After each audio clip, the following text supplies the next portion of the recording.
Happy holidays, everyone. This episode contains references to the Zootopia abortion comic, divorced Birdly, and other adult topics of similarly bizarre nature. You've been warned. Music for this episode is by Highwell.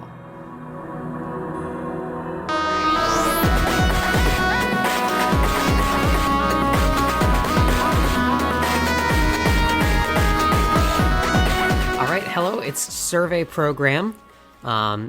You will be listening to this in a couple weeks on the first week of December, or not the first week of December, in the second week of December, December 10th. Deltarune reference?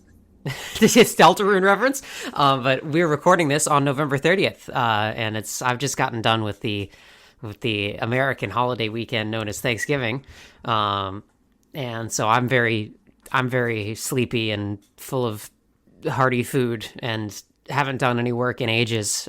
So I'm lucky to be joined by a guest this week who has prepared a cavalcade of sights and sounds for me that I have not. Oh boy, have I! And so let's hear. Why don't you introduce yourself to the audience? Hello, audience. I am Shadow of Roserade. You can find me on YouTube, Tumblr, Blue Sky. Don't look for my Twitter anymore. I don't even use Twitter anymore. So one thing to know about me. What is anything to know about me? Okay, first thing, I'm currently developing an Undertale fan game by the name of Undertale Cooking with Kindness. You can, I assume there's going to be a link to it somewhere. Yeah, absolutely. You find it in the description. Yes. And don't forget that particular tidbit, because it's going to be relevant, slightly relevant way later. All right, excellent. Keep that in your back pocket. Yeah, no, I was just going to ask. So generally, when we have someone on the show for the first time, I ask, what's your history with Undertale and Deltarune? Because in my experience, if you listen to the episode I did with Ruby about AUs, you'll know, I wasn't super plugged in with the fandom. And I played the game, I played Undertale on release, I played each chapter of Deltarune on release, but wasn't super plugged in with the fandom on an intense level until after the release of chapter 3 and 4. Now, I take it you've been involved much longer. Oh, yes. I definitely remember the first time I saw Undertale. It's very weird. How familiar are you with Pokemon at all? I'm quite familiar, yeah. Do you remember this? This is a really old YouTuber. I think still around, but it's in Maryland. You remember Maryland? Does that name ring a bell? Vaguely, yeah. I don't think I ever watched. Right. So the way I learned about Undertale was that YouTuber was doing a playthrough, and I hopped in episode 2, so I did not have any other context from episode 1. And basically the first thing I got from Undertale was the meeting with Sans, funnily enough. That was the first thing. I had no context of what came out before or whatever, and then I didn't really even follow. I don't remember if I followed that series all that closely. I think I did, but that was my first initial introduction to Undertale. Afterwards, when was this? It had to be in late 2015, I think, which means I would have been like 11, I think. Oh, I love when the guests make me feel ancient. Yeah, I had a feeling this would. You're gonna feel even more ancient when we get to a bit later on. Don't worry. All right. It's gonna be good. So that's where I first learned about Undertale. So I was 11. My laptop was, you can imagine. So I didn't really play many games on it. Or, well, honestly, the only really games I played were like Pokemon fan games you could find in like a bargain bin somewhere on a forum from like 10 years ago. Mm-hmm. But okay, I'm getting off track. Undertale, I got into the fandom by just watching YouTube videos, and then getting into like comic dubs and stuff like that. I wasn't really into AUs per se. I was more into like specific fics and specific comics that were more around the base Undertale universe. So I'm not too experienced with the Undertale AU craze. And now Deltarune, I remember I was not there day one on Deltarune. It was on Halloween. I only found out and I don't think I was on Twitter at that point. So the whole thing passed me by until the video started coming out and people were like, Undertale 2? and so that's how I found about Deltarune. And originally, when it was just chapter 1, I had I did not really have that much of a strong like taste for Deltarune chapter 1. It didn't obviously it's all changed. I'm very into Deltarune obviously, but back in the day when it was just chapter 1, it was like felt like it was sort of a bit by the numbers. And honestly, the cliffhanger at the end, at the time, since we didn't have the full context for it, and the way that the fandom treated it, since we're all still Undertale fandom brained at the time, was actually this serves as a great segue. So I'm going to keep talking about this. Of course. The sort of like community perception of Deltarune and where it was going, like the fan content around it was very genocides, possession angle. Are you aware of this? No. Oh, okay. Okay, so in the chapter 1 era, since we just had chapter 1 and Undertale to go off of, the ending of Deltarune, chapter 1, it has the Chris pulling out the soul and everything, right, putting in the birdcage, turning eyes red, knife. So, and then that came from like years of fandom, like mutation of the character of Kara. Yeah. And the weird like demonization, pun not intended, of the character sort of made it like, how do I put this? It was a very flanderized version of Kara. Absolutely. Like, now, I did feel that, when I played it on my own, I was like, oh my god, it's Kara, because it was, 2018, and I hadn't really thought about it a lot. And I do think my assumption, and plenty of others, was like, oh, this is going to go to a really dark place. And obviously, you wait 3 years, and then chapter 2 drops, and you get the resolution that it's about Pi. But in those intervening 3 years, I imagine people were going nuts. Yeah, it was less going nuts and more like there was so little idea of where it could be going. There was so little like conception of what Deltarune even was at that point that the most people could come up with is like Kara Gaster shenanigans. Mm-hmm. And then Chris is going to genocide all of hometown, and we're going to get to fight Sans again. So that does get us to sort of the thrust of this episode, right? Is the ideas of what people got up to, what people thought during the hiatuses, right? During the breaks, yes, in between various different points in the development of Deltarune. We talked a little bit about this in the In Stars and Time episode 13. But Deltarune has this In Stars and Time. Oh, no worries. But Deltarune, it's a great game. I really recommend it. But Deltarune, has a unique relationship with time as this serialized work. So there's this big gap for a huge chunk of the audience, right? Is playing it over the course of years, whereas the final intended product is over the course of days. And so if you're into Deltarune right now, and if you've been into it since 2018, you're getting a unique experience that won't be available to people in the future. And so I love the idea. I'm really interested in learning about what was happening in these gaps, because that's an experience nobody can ever have again, right? Nobody can, outside of laboratory conditions, play chapter 1 with no exposure to 2 and, to 2 and on, right? Absolutely. And chapter 1 specifically is so unique in that way, because if you think about what Deltarune is to us now, like all the sort of pieces we have stuff like Death, Noel's a big thing. We have like French started showing up. Spamton didn't exist in chapter 1.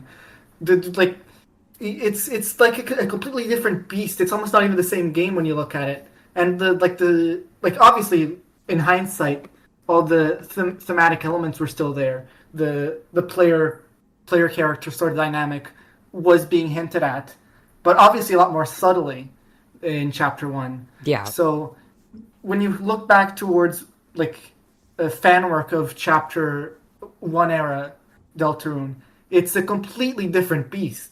It's like and it's very little, like even just tonally, very very few works of that time like carry over to or even comparable to the stuff we have nowadays. And a lot of their thematic stuff like has basically no link to what we have today.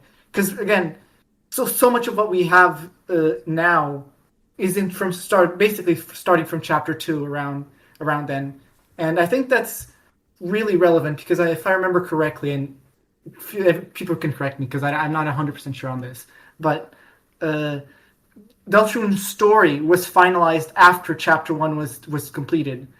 From my understanding, obviously the story, the writing itself, obviously it changes, but like before Chapter 1 was really completed, it was more like at least from my understanding, more an outline rather than a clearly defined story, which is, I think, a bit.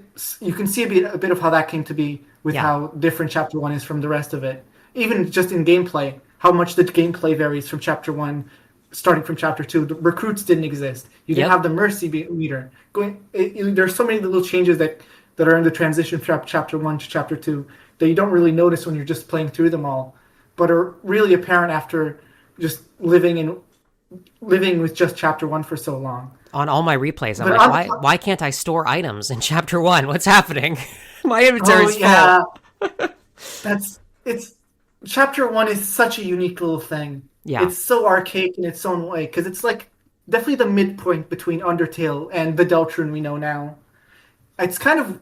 It always struck me... I guess it makes sense in a certain way, but it strikes me as odd that Toby Fox is so against going back and updating Chapter 1 and Chapter 2. Besides, obviously, fixing bugs and stuff like that. But adding future features seems to be like a complete no-go. Yeah, I mean, I think that makes sense while the rest of the game is in active development, because what if there's some new quality of life feature in Chapter 5 that, would then need to be backported again, right? And so I've thought about this a bit, because maybe one day when when the game's all complete, we'll get some sort of remastered edition that adds the 3D spinning dog. Isn't that the joke that the Undertale Remastered Edition is just going to have the only difference is going to be the annoying dog's going to be 3D? Yes, that's what I was referencing there. But there could be some quality of life in the future. But I also think it's really interesting as a unique artifact. I mean, when Chapter 1 was released, it wasn't even intended to be the engine that the whole game would be made in, right? It was really made as a proof of concept, and then the original idea was that the rest of the game would be completed in another engine. The devs that were brought together, studied the alternatives and decided, actually, we should just keep working on Game Maker. And it helps, of course, if you're a big enough deal that Game Maker will add new features for you. And as someone who's been actively developing a game for a long time, choosing that initial engine, it's so important. Obviously, it's the bedrock of everything you're making. But we're getting a bit off track. Let's get back to the fandom of it all. Yeah. So I was thinking about how there's there were very few like fan works around the Chapter 1 era that really... I don't want to be like a bit dismissive, but stand to the test of time. A lot of them are not just in terms of being not canon anymore, outdated, but also in this sort of even back then weren't sort of well matched to the what Deltarune was sort of going for. Mm-hmm. But I want to point out a couple of exceptions, and the first of them is a classic comic. It's Paper Trail by Lynx Griffin. And the reason I need to ask, do you know what? Have you heard of it before? No, I have not. Okay. Do you know who Lynx Griffin is? No. Okay. You're not being part of the Undertale fandom for a long time is really showing. Yes. So Lynx Griffin is this like fandom illustrator who's made a lot of comics from Undertale and Deltarune. They made like Dogs of Future Past, a bunch of other stuff as well from the Undertale era. They're currently working on Eldritch Rune. I don't know if you've seen that around. Nope. It's like Deltarune, but all the monsters are like Eldritch monsters, and it's all about a cult, and the Dark World is like Land of Demons or whatever. It's really cool. But the interesting thing about Paper Trail specifically as the Chapter 1 era fanfic is that it sort of predicted the sort of structure that Deltarune was going to sort of have. Mm-hmm. Obviously not in the exact same way, but they went to different Dark Worlds and met at different places. I think there was There was definitely one at Chris's house and one at the church, if I remember correctly. It kind of goes into wild directions towards the end, but in terms of basic structure, it was kind of revolutionary for the time for how well it sort of tracked with that. And the moving on from that, the second work I want to point out is, this is going to be a recurring thing throughout this Hell Spiral of Fun. It's Courier News Fix. I'm familiar with these. You are familiar? Yes. I quite enjoy Courier New. I haven't read the whole oeuvre, but I've been poking through the AO3 archives, and I've really enjoyed Courier New as a writer. Oh yeah, Courier New is a great writer. A couple of months ago, I was reading through the Courier Deltarune book, The Door Seldom Opened. Links also probably somewhere. You can buy it and own it, and it's really cool. But I was reading through some of the Chapter 1 era fics, and I was struck by how sort of timeless they are. Like, even if they're not 100% canon compliant anymore, they have this sort of, like, unshakable, like, heart to them that is so unique to what Deltarune's sort of going for. This sort of creeping darkness that Deltarune has at its sort of underbelly. That now we think of stuff like from Gaster and the Shelter and all that, and whatever Friends got going on, but back then was less apparent. So like this sort of idea of this sort of exploration of the sort of darker underbelly of Hometown and of the world of Deltarune was it's really still holds up today as a Chapter 1 era fic.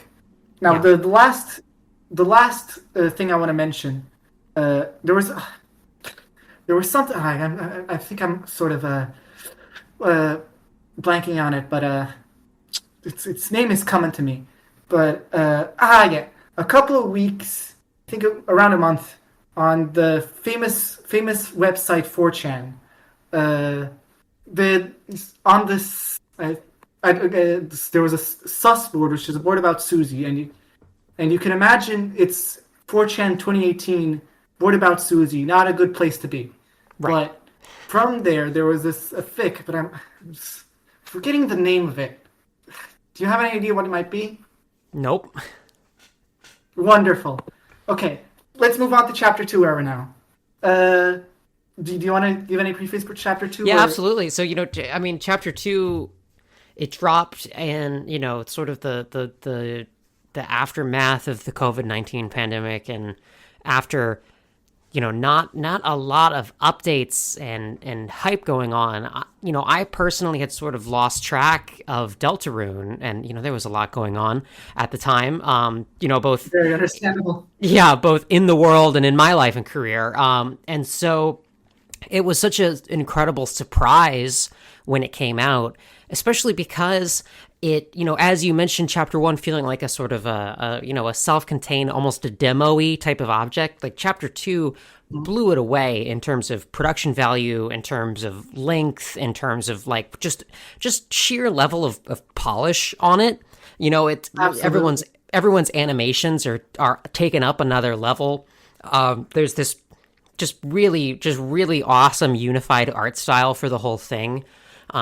And, it coming out, I think that was the first indication for me that, this Deltarune thing has got legs. This could be bigger and better than Undertale ever was, right? It's not just a little self-contained, follow-up, but rather it's like its own thing. This might make Undertale look like a little toy compared to what's coming here, because the quality was just off the charts, and the secrets were, Jebel, the secret boss in Chapter 1, it's very obvious, right? It's very evident. It's not super complicated to get there, and while the visual design and the music is awesome, all the secrets in Chapter 2 were exponentially more complex, exponentially more compelling, and some of them were so, it took a little while to even find them all because of how intense it was. And so it set off this whole new era of like speculation and understanding,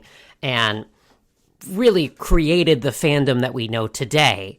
The assumptions, the theories that we have all started from Chapter 2's release, really.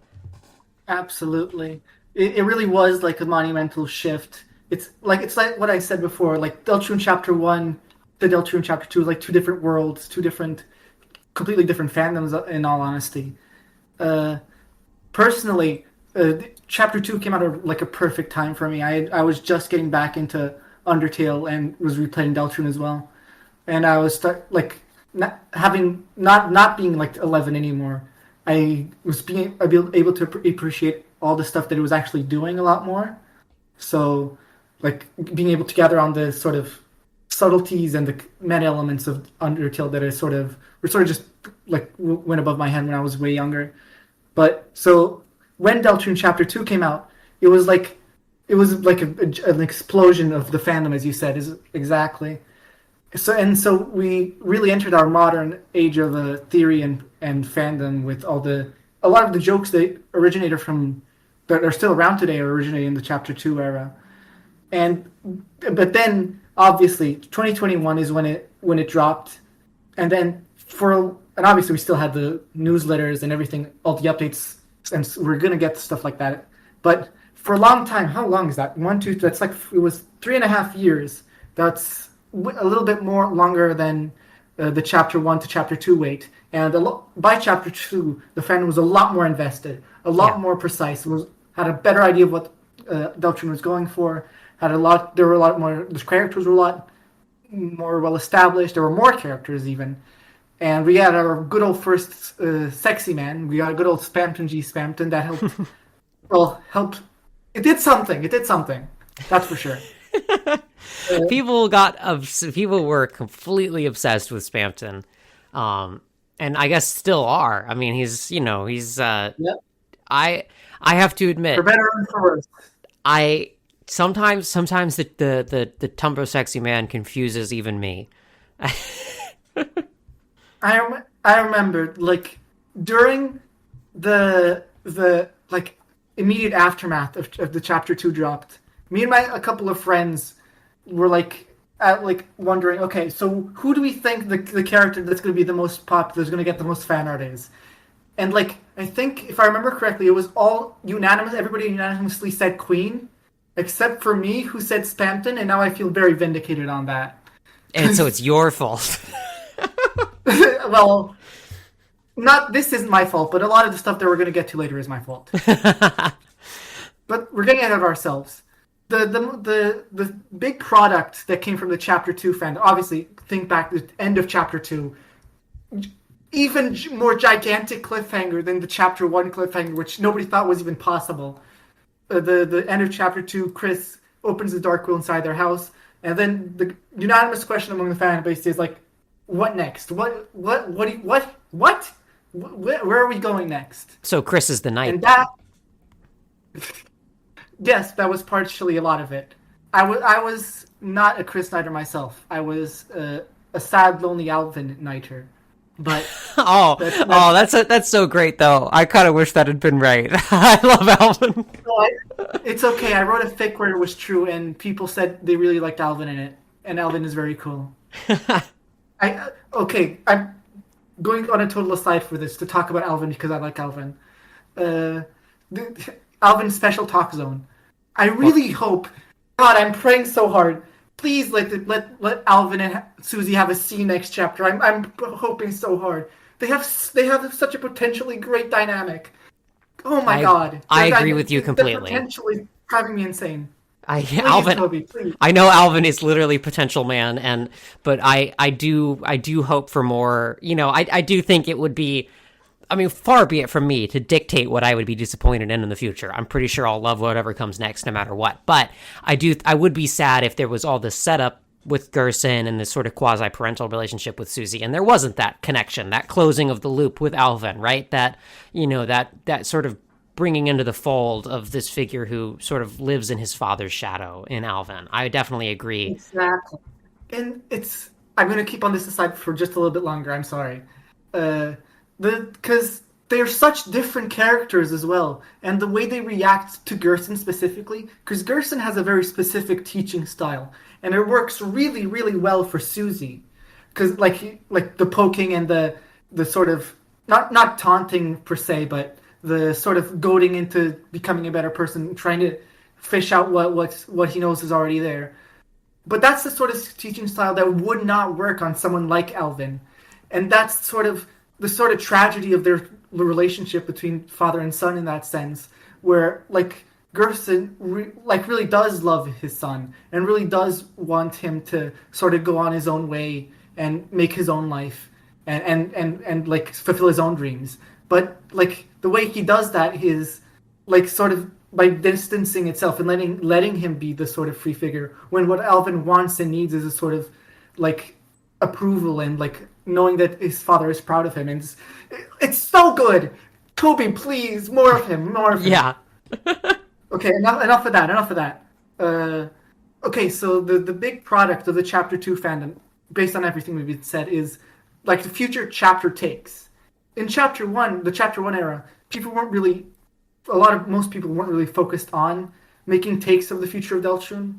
It was more, my bad, everyone was sort of doing like periphery stuff, like stuff within what we're working with what we have and not going too far beyond that. But in Chapter 2, now that we have a much more clear idea of the structure of Deltarune and where it might be going and what sort of shape the next chapters might take, that was the focus for the fandom.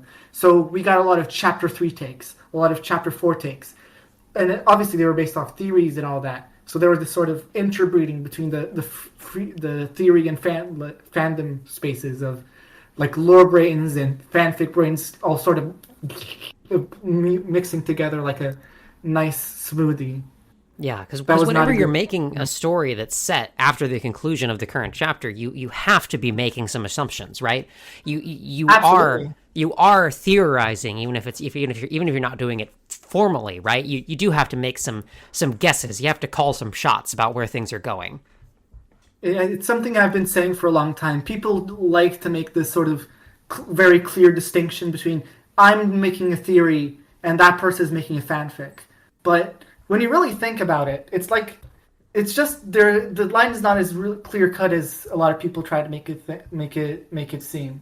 And I don't want to call out anybody in specific, but there is a sort of like energy of like maybe not so much nowadays, but definitely in this Chapter 2 era of like condescension towards from a bit of both sides, but definitely condescension from like the lore head theorists towards like fanfic writers for not completely adhering to all the accepted theories, and also a bit of a condescension from the fanfic writers for the lore heads being so uptight about all this.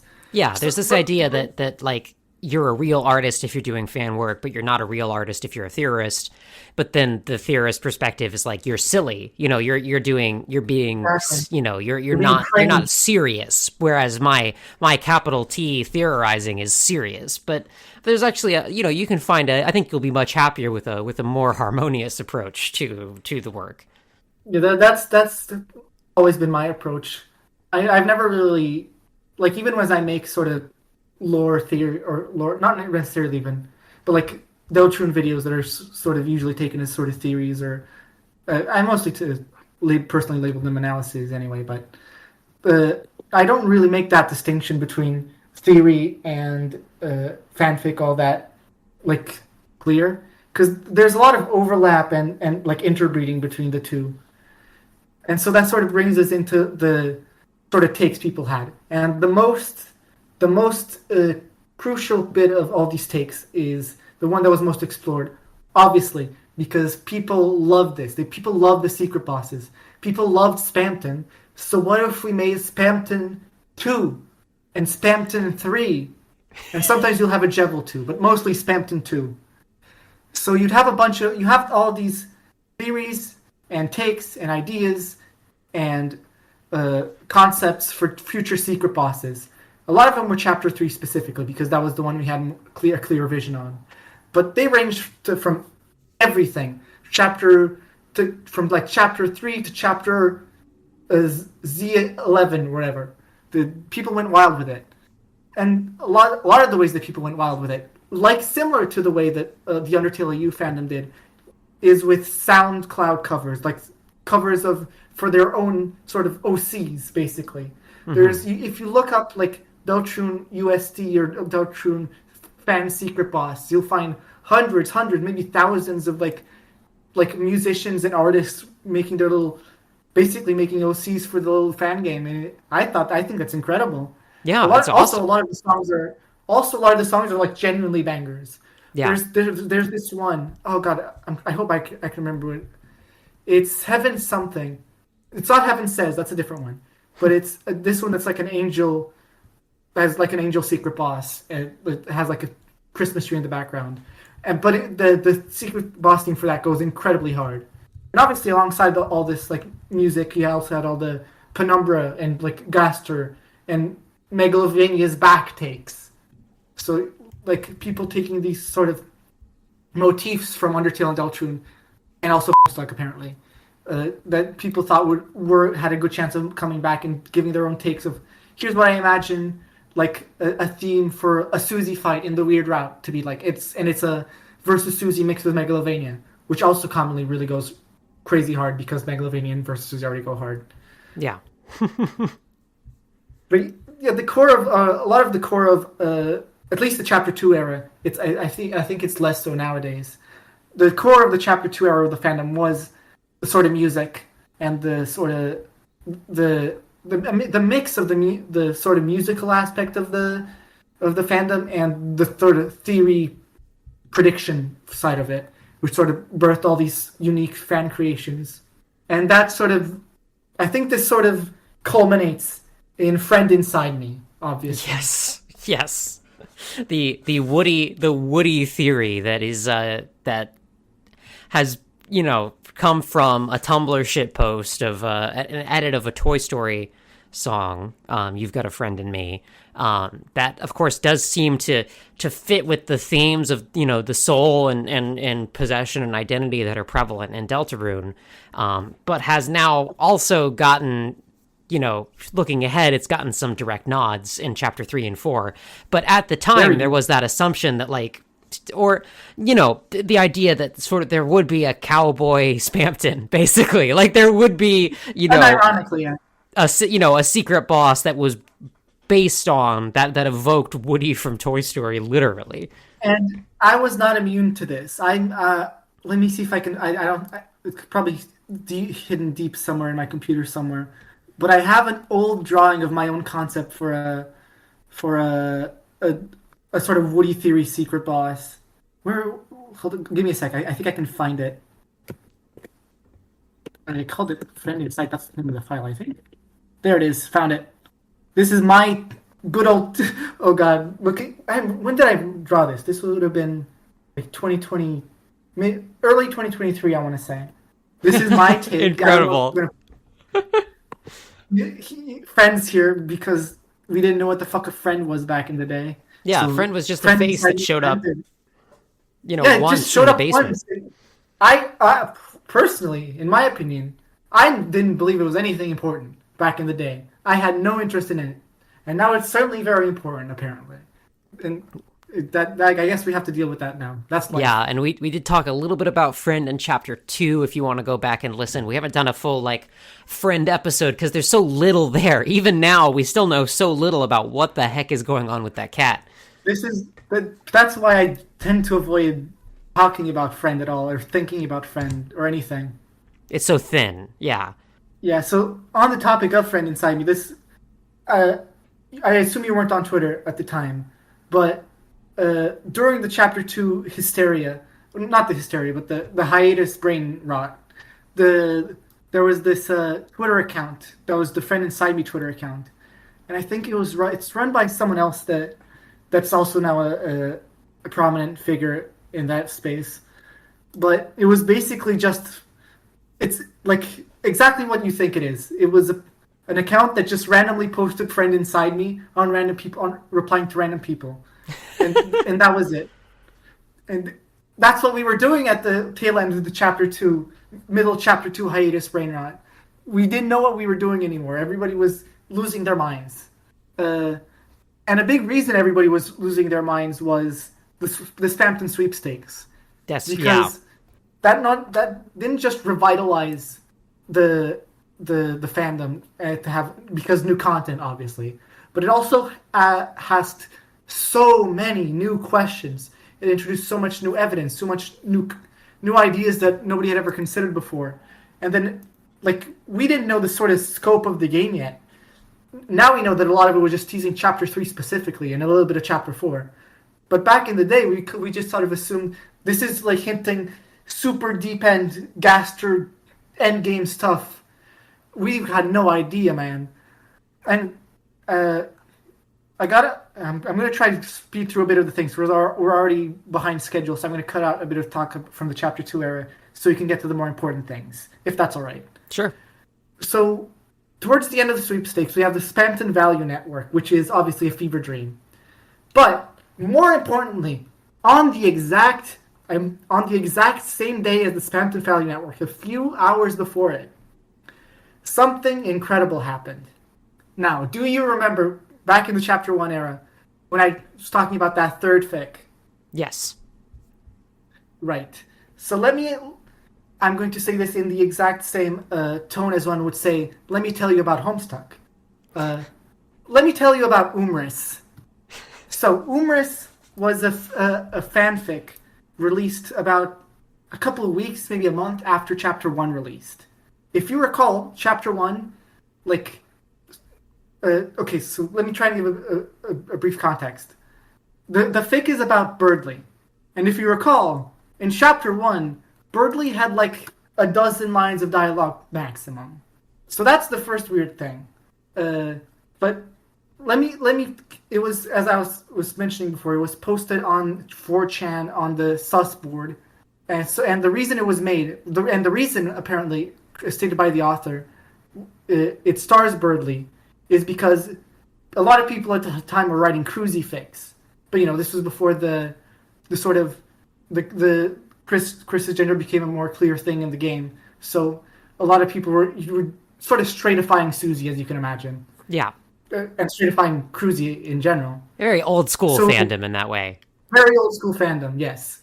And this author, who all we know about this author is that they seem to be Polish, and they really didn't like the fact that people were writing about Chris. They thought Chris was a boring character back in the Chapter 1 days, and people were just self-inserting, which is correct. So this brave pioneer decided to instead self-insert into a different character, into Birdly, who, may I remind you at this stage, had like a dozen lines of dialogue. And we're starting. This is really the beginning of the downward spiral. So the basic plot of Umris is that Birdly is this middle-aged architect. Okay. And he is married. He's been married to Susie for like 15 years. They live out in the middle of nowhere, in this big house, and the main drama of the story comes from the fact that Susie is infertile. They can't have kids, and in response, when Birdly finds out about this, he leaves the hospital and pukes next to a dumpster. Is this like Deltarune's Zootopia abortion comic, basically? That is an actually very apt comparison. So keep in mind this was written for a 4chan audience. All that remains of this fic is like a paste-in link, and so the relationship between Susie and Birdly it's kind of insane, because like it's a really obviously unhappy marriage between the two of them, like as you would expect from a marriage between Birdly and Susie. Right. And Birdly in this fic is like this. Imagine the most obnoxious man who's really into reading those sort of big philosophy books. Do you have him in your brain? Oh yeah, no, I'm picturing it perfectly. This is exactly what comes to mind when I picture middle-aged Birdly, frankly. And he goes on these long monologues about random bullshit that's sort of like you're supposed to sound like philosophical and deep, but nobody knows what the fuck he's talking about. Outside the fic. In the fic, it's all basically from his perspective. So events happen in the fic. There's a big, like 1.5 pages where they have sex, uh, and then Susie meets Noelle. Like they're walking out in the like she's walking around and she meets Noelle. And again, remember this is chapter 1. So Suzelle was not at all, well, not at all, but very subtly implied. There wasn't not a lot of people were picking up on Suzelle. And so Noelle, like, it's very clear in the fic that Noelle has this sort of crush on Susie, and she sort of invites Susie and Birdley to her house. So Noelle is married to Chris, Of course. and they have a daughter called Clara. Not even a holiday name? Come on. No, I think it's like a. I'm not going to get into it, but Yeah, no, right. I'm getting sidetracked. Again, 2018 Deltarune. Chris is this is male Chris, unfortunately for all despair, and the deal with Chris, it's really strange. This fic never clarifies what. I forgot to mention an incredibly important aspect. So in this AU, in the fix AU, all of Deltarune, the only bit of Deltarune that happens is chapter 1, and then the day after, like usually in chapter 2, like they go in and go back to Castletown.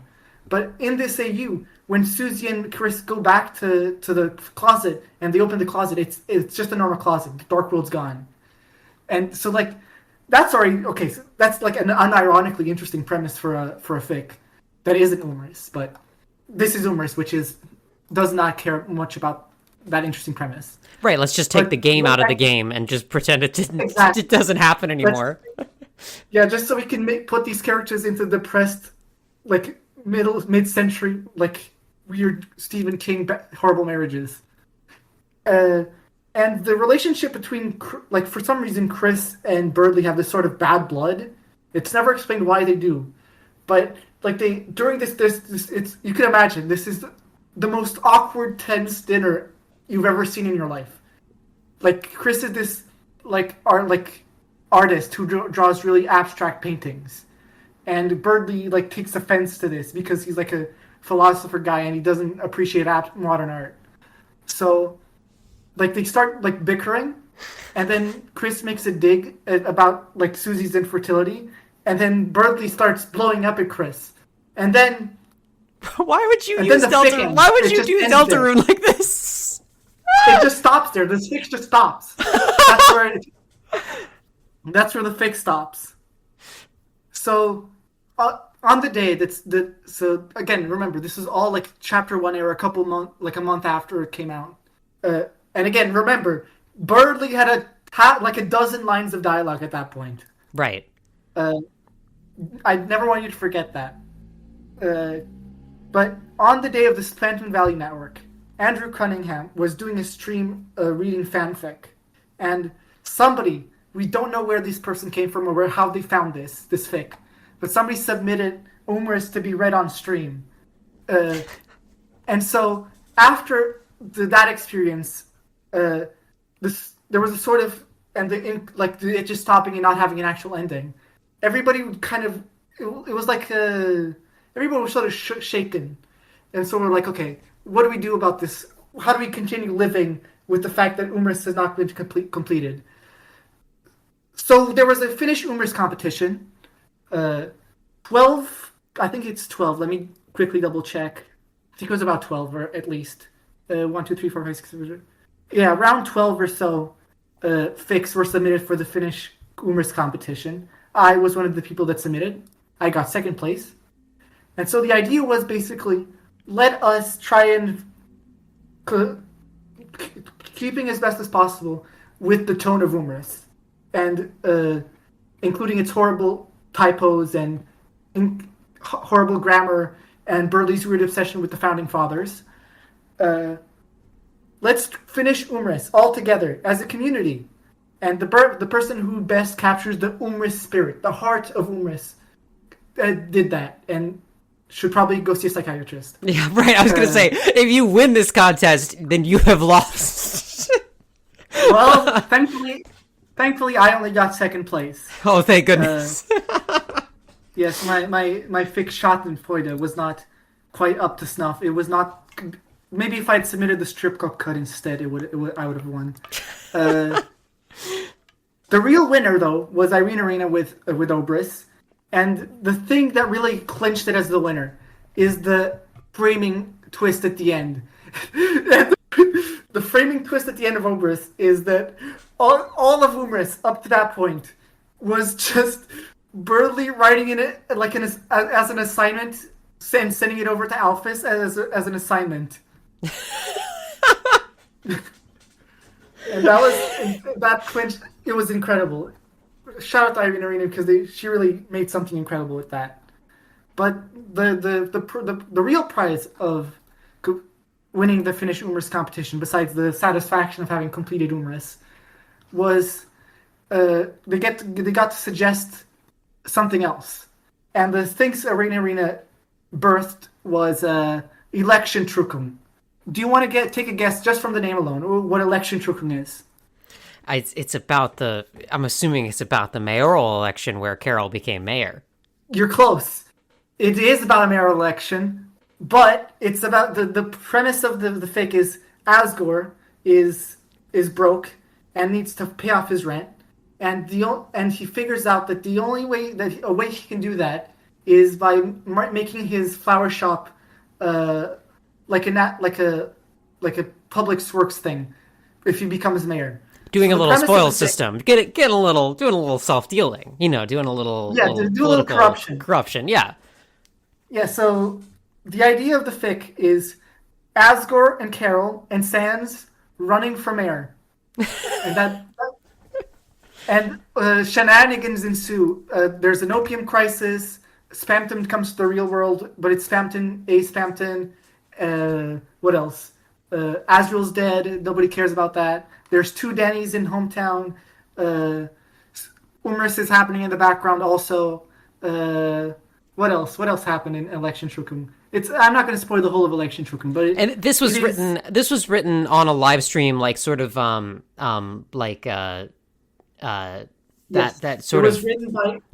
It was written by Andrew and Twitch chat. By Twitch chat we mean YouTube chat.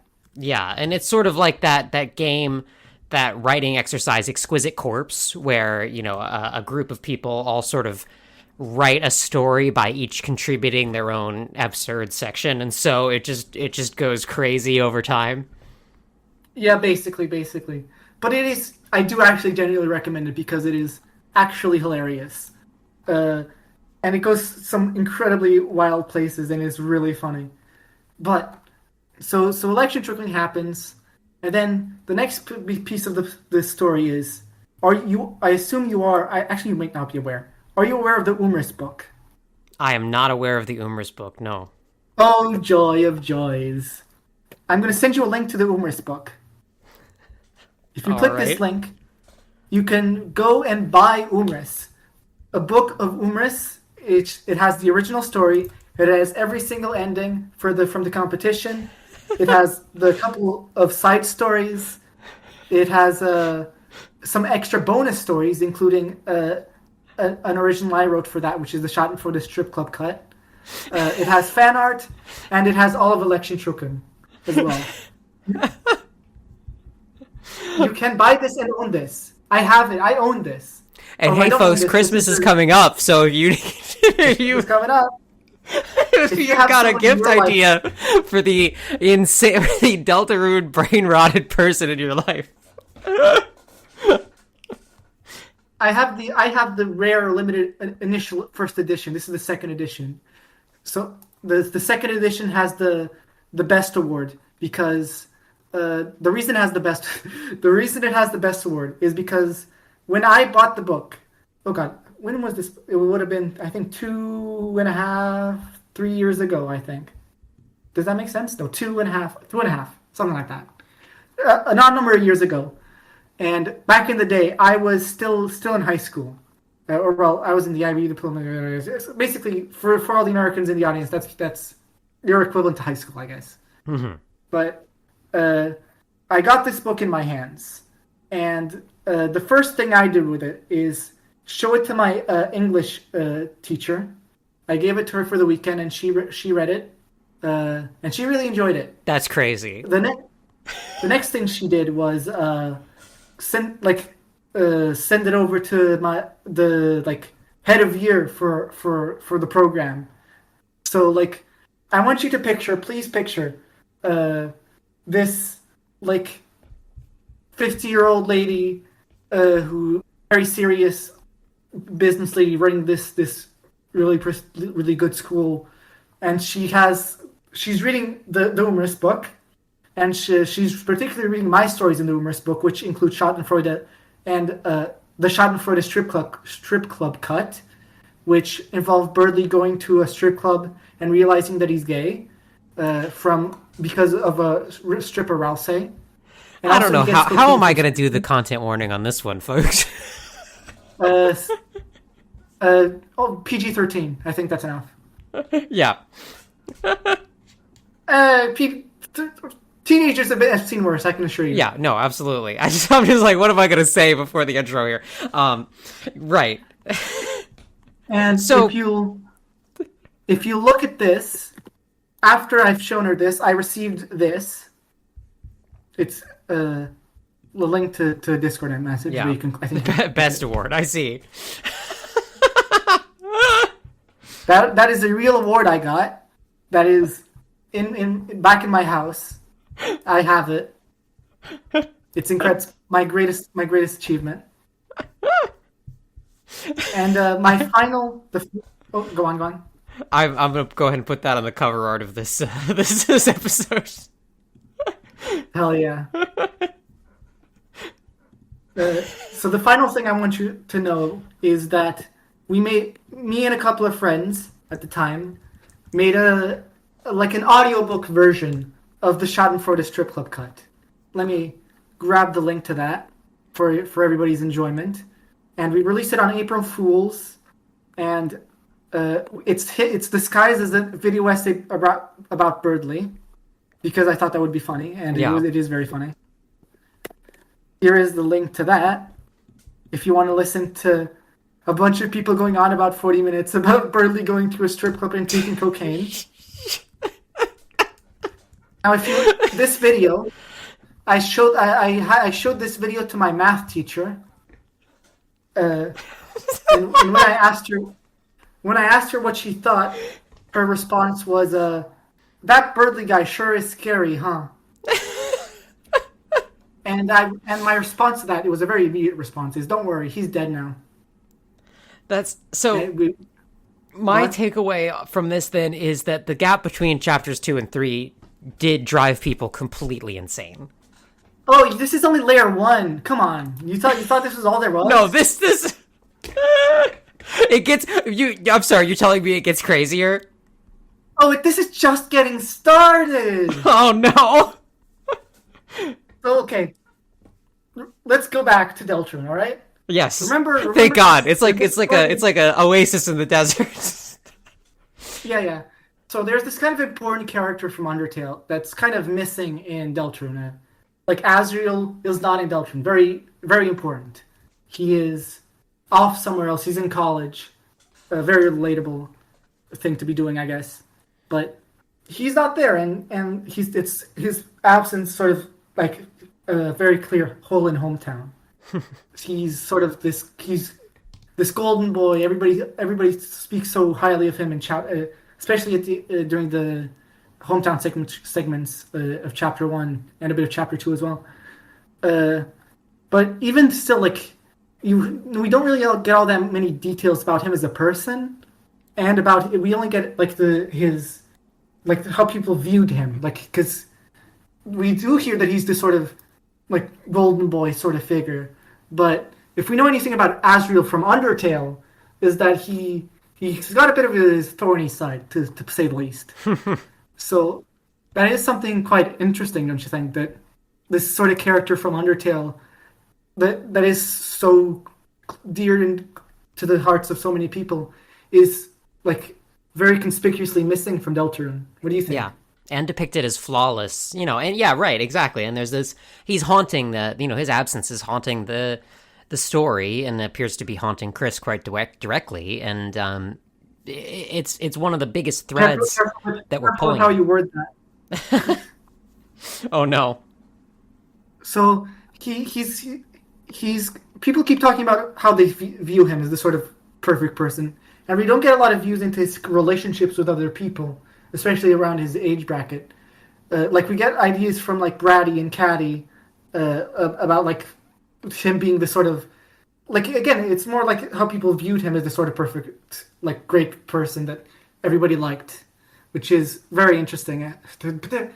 And obviously, Des is missing, so we don't have a lot of views into her relationship with him and his relationship with her. But I think that's going to be more important later on in these later chapters. But I feel like I'm forgetting a character that talks about him and was around his age bracket. Do you remember anybody else? Oh, is this how we're gonna finally get Mr. Pizza Pants involved? That was it. Exactly, Pizza Pants, that weird furry creature. That really disgusting creature that everybody likes, I guess. Who doesn't love Pizza Pants? He's a representation he's a representation of the down really mobile millennial. Yeah, yeah. So let me tell you about the birth of Azzypants. And I tell you the birth of Azzypants in that's the specific phrasing I'm using because it is very similar to the birth of Jesus Christ himself. Merry Christmas, everybody. Merry Christmas, everybody. It did start a sort of religion, and there have been shrines built in the honor of Azzypants, and various ceremonies taken with ornate masks. But we're going to get to that. So where did Azzypants come from? So again, it all comes back to Andrew Cunningham. During a stream, it's a very offhanded comment. He basically says that he's excited to find out more about the dynamic between Pizza Pants and Azriel in later chapters of Deltarune. And Dort, another popular Deltarune and Undertale creator, was there and dropped the title of the name that shall be hallowed in the halls of history, Azzypants, as the name of their ship. And then it was off the races from there. From there, it was like an explosion, a beautiful creative explosion, fanfic, fan art, them kissing in very disgusting ways, all yaoi furry stuff that you could expect, all coming in all at once. It was like the floodgates had opened. But let's talk actually about why this dynamic is even worthy of all this veneration in the first place. So what's the dynamic here? What's the angle of the ship? We've already talked about Azriel as a sort of golden boy, or at least having that sort of image. But when you look at Pizza Pants, Pizza Pants is sort of the polar opposite of that image. I don't think you hear anybody call Pizza Pants a golden boy. He is very much I don't think anybody in Undertale or Deltarune seems to like him at all. That's true. Very unpopular, and it's all probably because he's also kind of an asshole. But the sort of angle here is Pizza Pants is this total fucking failure of a person. Like he has these sort of giant aspirations to being a great actor or whatever and making something of himself. But the cosmic joke of it all is that he's always stuck in dead end jobs and can never really and is never able to sort of like achieve much of anything, and that's where he's stuck at.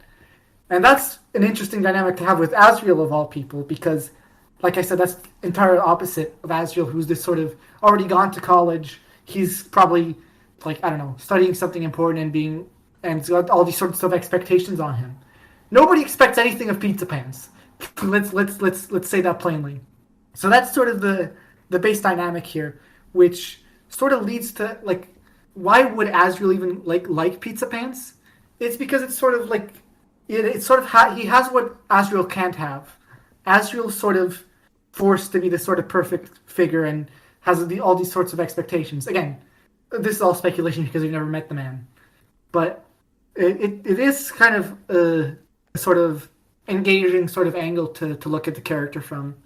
It's if anybody's played Omori, it's kind of an interesting sort of take on Hero from that. I don't imagine you've played Omori, but even if you have, I don't want to talk about Omori. Let's not talk about Omori. Never talk about Omori. That's my advice.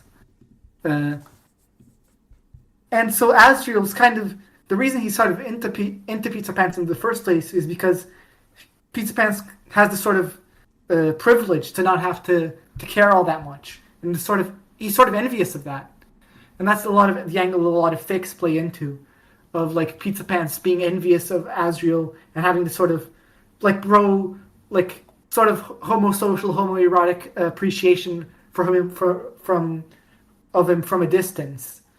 But while Azriel sort of wishes that he didn't have, like, he could be as sort of free as Pizza Pants is in a sense.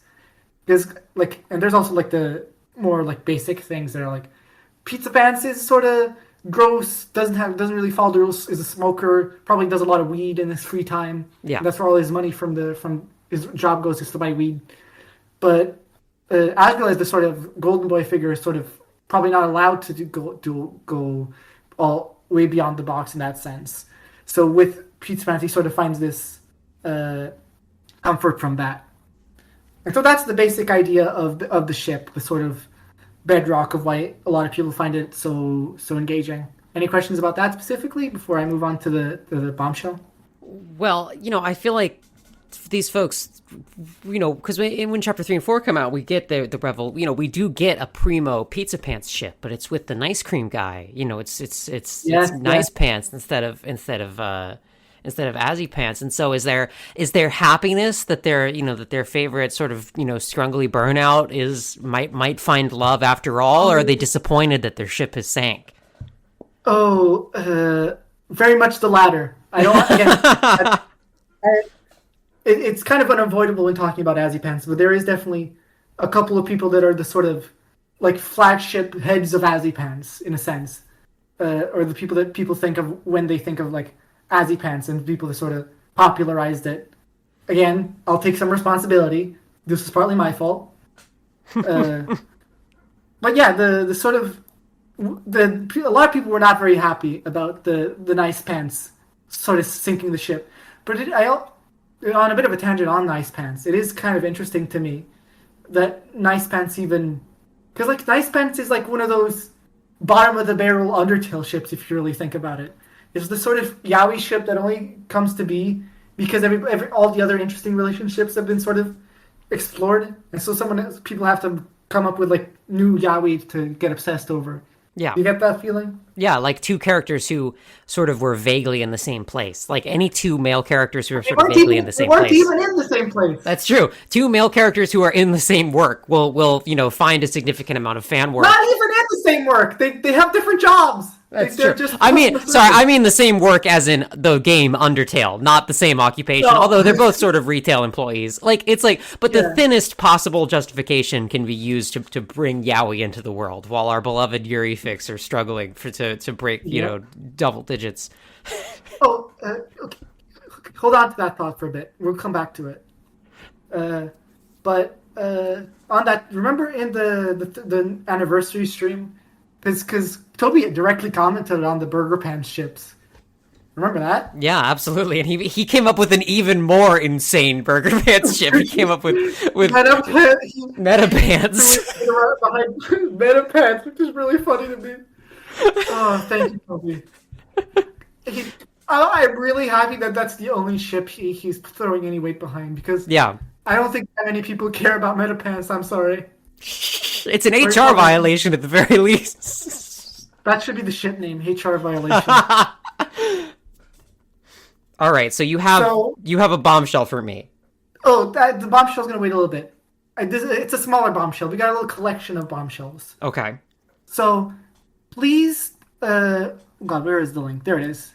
Please click this link. This is an Azzypants visual novel. Oh my god.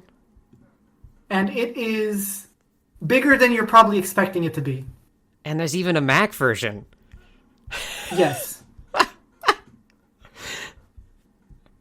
This has 2 to 6 hours? Oh, 2 to 6, that's it's longer than that. The person behind it definitely underestimated it. Especially if you're playing it like with other people in like a VC like I was doing. It's very long. But it is also incredible because it's the tone of this game. The best way I can describe it is like you're in like what's a good example? You're in a Stephen King novel, but it's the world you're in is a Stephen King novel, but you know the game doesn't care about that. You're focused entirely on the yaoi. But like you see it from like the peripheries, that like weird fucked up stuff is happening, that like that's rarely if ever explained, and you just have to sort of guess at what the hell they're talking about or whatever's going like passing through your peripheral vision. That's the sort of tone it has. You're in a world that's going insane and has like incredible like backstory that's not being told to you, that you just sort of register from the periphery, and then you just kind of have to live with that and just focus on the yaoi because that's the only thing that the game wants to focus on. Incredible. It's an experience. It's a transcendent experience. And I do want, because I say this with full love in my heart, because Pidge made this. Thank you, Pidge, for making this. This is incredible. This is so unique. I will link this in the description. Oh my goodness. Yep, it is something. It does not go in the directions you'd expect. There's apparently a true ending. I've never reached it. All right, so now we're ready to move on to we're reaching the bottom of the rabbit hole. We're slowly ascending until we're almost there. We're almost there. Are you ready? I'm ready. Okay.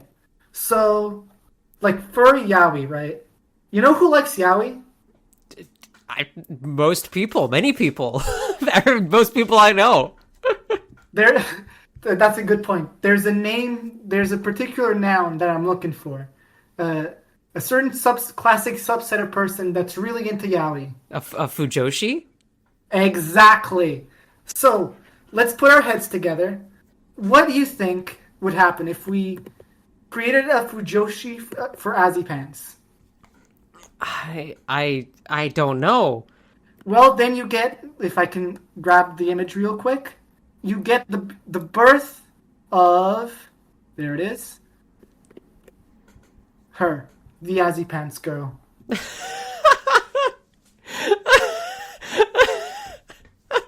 This is the first image of the Azzypants girl.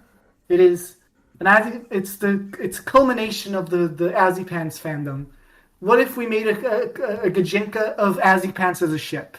And it's a girl that's a fujoshi that's really obsessed with Azzypants. And she's listening to this podcast right now. Very likely. Because a part of the Azzypants girl lore is that the fandom is canon to Azzypants girl. Like, she is a part of the Deltarune fandom. But very specifically only cares about it because of Azzypants. She has no interest in basically anything else. That is the Azzypants girl lore. Let me grab another good image of the Azzypants girl real quick. A more recent example that's less like that. Let me grab the image. This one's by... it's a nice place to come. I forgot an important bit. Damn it. Okay, that's fine. Let's flash back real quick to Election Shurikun. Election Shurikun also has a fan game made by my friend Tommy Sharks, who made it, and it's a game you can play, and it's Election Shurikun, but it's a video game. This would be perfect for a mod for the game, the campaign trail. Yes. The person Tommy Sharks, the person behind it, is helping on Cooking with Kindness somewhat. So thanks, Tommy Sharks. That's helpful to me, I guess. But also that I was reminded of that because the person behind this Azzypants girl artwork is also an artist for Cooking with Kindness. So you're seeing how this is all tying back up together. Beautiful, beautiful. So obviously now you're asking, okay, so we got this Azzypants girl, right? What do we do with her? Do you want to hazard a guess? Does she get a fan game of her own? We're not there yet. The next obvious course of action is we need to make more girls. We always need more girls. So What if we made a numerous girl? There we go. What if we made a numerous girl? I like the I like the Crocs that evoke Birdly. That's very good. Exactly.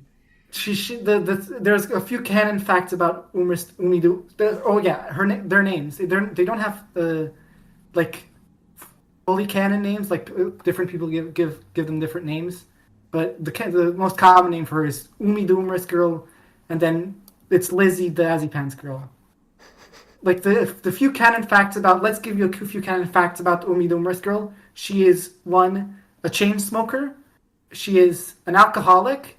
She is sexually attracted to Umar Birdly, and she is infertile. Those are 4 canon facts about Umi the Humorous Girl. Aren't you glad you know this? So Beautiful. Now, obviously, we have a. Where do you think we go from here? What is the logical endpoint? You could say, oh, well, obviously we're shipping the Umar girl and the Azzypants girl. Absolutely, and that is how we reach, my friends, one maybe final link for today. A beautiful finale. Oh my god. It all comes together. Please include this entire website. If we make this like a rules card situation. Oh my god, it's making noise. Please include this in this website. It is, yes. All right, well, oh my god. Well, that really got there. Oh my god, there's something spinning. Oh, it's all so beautiful. So, there's an overview of just how crazy everybody got between chapter 2 and 3, and I can only, well, at least we have, only about a year between releases this time, so hopefully people won't go as completely insane this time around. I hope people make the Azzypants fan game. That's the next step. We need to go a layer deeper. We need to make an Azzypants Gajinka, and then have someone else to ship this Gajinka with. This is beautiful. This is the only way. Well, oh my god. Well, this is my call to all fan artists in the world. Make more Yuri! Thank you so much for leading me down this crazy rabbit hole. We have we're in a special time, listener, being part of, this, we'll be telling the future generations that we were here for this level of insanity, that we braved the wait ourselves. We'll also be telling the previous generations if my sharing of the Umris with my teachers was anything to go by. That's true. That's true. This is a multi-generational phenomenon. Well, thank you so much for coming on. You mentioned at the top that you've got a fan game that you're working on. Would you like to give me a quick intro to that? Oh, absolutely. Would I not? Let me grab the link to the Game Jolt page first. So, Undertale Cooking with Kindness. So, Undertale Yellow, the conceit of that is it's a fan game about one of the previous souls that fell into the underground and following their story. This is similar. It's a game following the Green Soul, and rather than being a classic Undertale game with the bullet hell RPG gameplay, this is primarily a Cooking Mama. Oh yeah, awesome! Like cooking sim where the battles are replaced with cooking mini games for different Undertale monster customers. That's awesome. And there's a bunch of stuff, and it's really cool, and I think you should all go follow it on Game Jolt. I was so hoping when you said the title, I was so hoping, I hope it's Cooking Mama, and I hope it's, I hope it's a cooking game instead of just just an Undertale. That is so awesome. Yes. And on the day that we are recording this, in just a few days, the demo will be entering the playtest stage. So you can put 2 and 2 together with that. We're very close to getting this game into your hands. That's so exciting. And so be sure to check out this Game Jolt page. You can follow it there if you have a Game Jolt account. It's also on Tumblr. Don't forget the Tumblr. All right. And we'll put the Tumblr link in the description as well. So you can follow it on Game Jolt or on Tumblr. Thanks so much for coming on. Thanks so much for introducing me to this deep underbelly of the Deltarune fandom. Don't worry. The pleasure, and I mean this fully sincerely, is all mine. Well, this was a blast, and look forward to this game. And once it's finally out, maybe we'll come back and do a fan game roundup and talk to you a little bit more about it. I hope so, but you never know. These games can get delayed. Yeah, of course. Well, hey, it's that old Shigeru Miyamoto quote: "Bad game now, good game later." All right. Well, thanks so much. Thanks so much for listening. I'll see you in the outro. Bye, everybody. Bye. That's politics. Thanks for listening, everybody. You can support the show at groupastrike.com. Just $5 a month gets you access to our monthly bonus episodes. You can also ping me in the Discord for a special role that gets you into our supporter and panelist-only channel, where I occasionally post clips and previews of upcoming episodes. You can follow the show on Blue Sky, or you can listen on iTunes, on Spotify, I called it iTunes. It's Apple Music. It's been Apple Music for probably 6 or 7 years now, right? It's all happening. I'm so old. On your own podcast app, you can rate and review it in a number of places, and you can drop comments on YouTube that I generally see and will occasionally respond to. But the real action's in the Discord, and you can join that at the link in the description. And please, please, please check out Highwell at the link in the description to support the show's music. I'm really excited. We'll see you next time on December 23rd, right ahead of our December holiday, and you can guess what we'll be talking about. Thanks for listening, everybody. See ya.